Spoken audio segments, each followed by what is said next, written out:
Selamat siang Bapak dan Ibu serta teman-teman sekalian.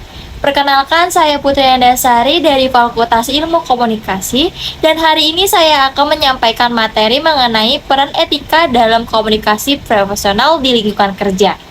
Materi ini sangat penting untuk kita pahami bersama karena komunikasi adalah fondasi utama dalam kehidupan profesional dan etika adalah arahan yang membimbingnya.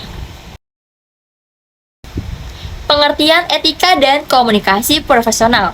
Coba kita pikirkan sebentar, pernah nggak sih kita ngerasa kayak salah paham hanya gara-gara salah nada cat di kerjaan? Atau ngerasa disepelekan karena cara seseorang menyampaikan pesan?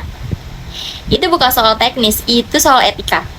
Etika dalam komunikasi profesional bukan hanya tentang apa yang kita sampaikan, tapi bagaimana kita menyampaikannya dan kenapa kita menyampaikannya. Seperti itu. Di dunia kerja, komunikasi adalah jantung dari segalanya.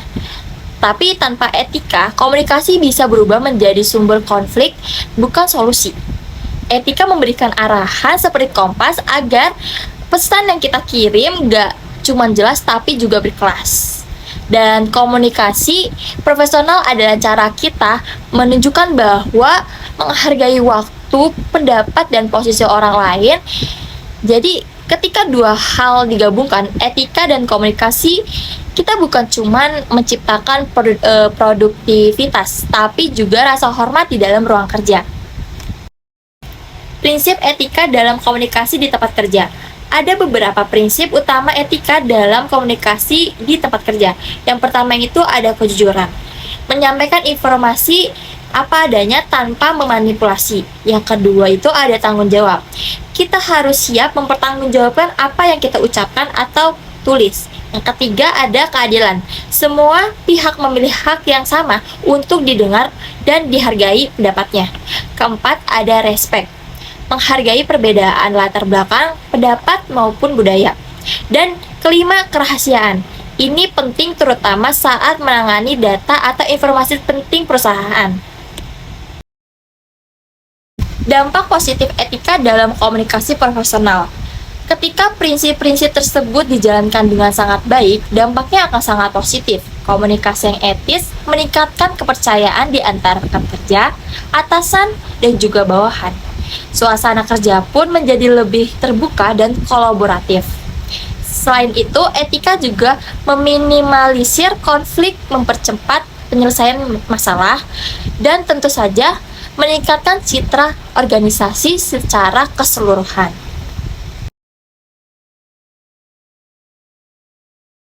Tantangan dan solusi. Namun, praktik komunikasi yang etis tentu tidak lepas dari tantangan.